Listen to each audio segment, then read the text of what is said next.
munange ze bampita Kimulindi muzira fumbe muzikulu wa Lusimbi akabiro kikere ujajja agalamidde bakka sase nnyo okulaba munange wali nnyo okuwagira tuli wano tuli maso ku lutimbe kabina ku ntebe tugenda kutandika butandisi waliwo firimu eno y'amaanyi bagita bed chain simanyi bannange oba walimu amasasi simanyi enjegere z'omu kisenge ndowooza nzikiziganya naye bedroom chains okola firimu nga abantu tekwata ku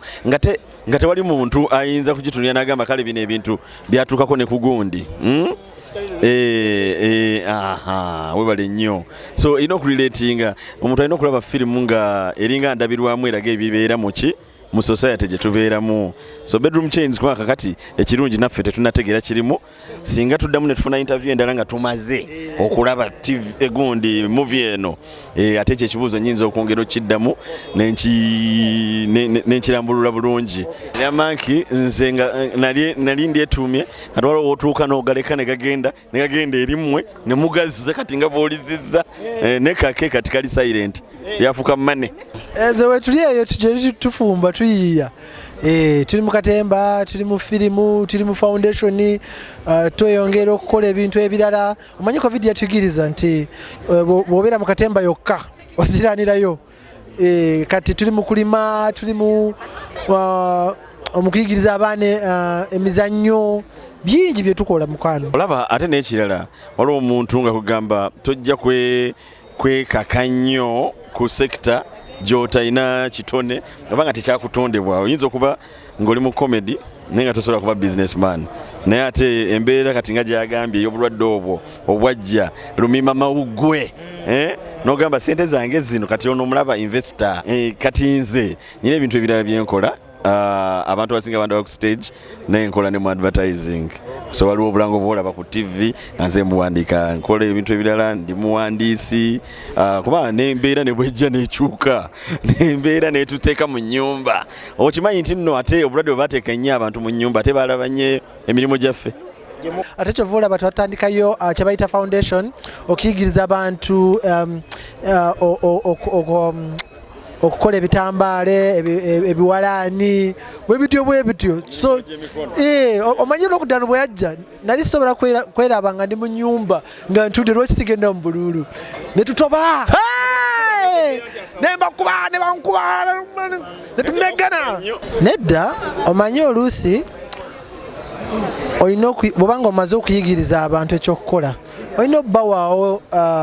space oba nawe nosooka n'otunuulira bakola batya ate ekirala nti olaba eggulu lino emunyenye nyingi ate waliyo ebifo bingi by'emunyenye so tolina kukola monopole olina okukkiriza abantu nabo bajje kye bakolako ate oluusi naffe ekiseera kituuka nga olina okwekyusa bagika reinventing sikimanyi okweyulubula so kati nti ng'olina okweyulubu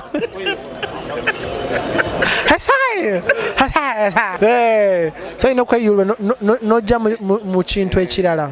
kyova olaba nti ba businessmen bw'atandika ku miyembe abantu ne bayingira emiyembe akyusa n'agenda mu micungwa bwe bajja mu micungwa akyusa n'agenda mu nanansi kwegamba olina okubeera peseta ndowooza ekintu kigenda kikwatayo abantu bakijumbira nnyo bw'olaba nti abantu bw'obanga otandisa ekintu nekitunga critics be bantu abakyogerako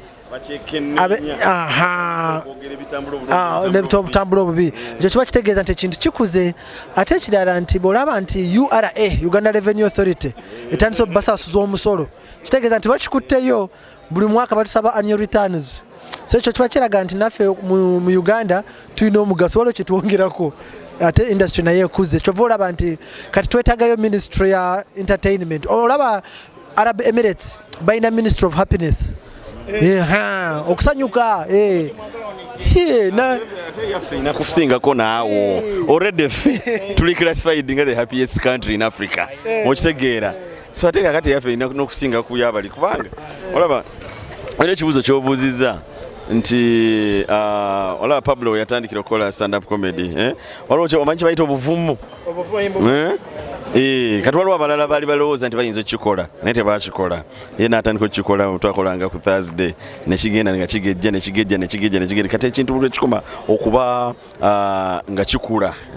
ne maketi yakyo ekola ki egejja okitegeera kati Pablo tasobola kusapurayinga buli mwagazi wa comedy naye ate yazibula abantu amaaso nagamba kino kikola buli omu natandika okukiyingira buli alina ekitone nayingira ne maketi negaziwa kati buli omu alina maketi esobola omubeezaawo market share respect yaabwe ffe tetugyetaaga nnyo okusobola okukola emirimu gye tukola era gye tusaanidde okukola naye nga respect bwe betuweereddwa kiba kirungi okitegeera ffe nga ffe tubawa respect in the sense that tubawa space kwe bayinza okumanyikibwa kubanga kati ffe tubeerayo buli Thursday ku National Theatre kati tulina space gye tuwa abasobola okusesa abantu oba ayagala okugezesa ku stage yaffe n'ateekayo akantu kateeka n'akakola okitegeera ekyokutuwa respect tikiri eri saidi ya China kuba ku saidi yaabwe naye ate bwe baba tebagituwadde nga lwaki tebagituwa kati olaba olina okusooka kwewa respect abantu ne bakuwa respect nga toweteekamu kitiibwa lwaki abantu bakuteekamu ekitiibwa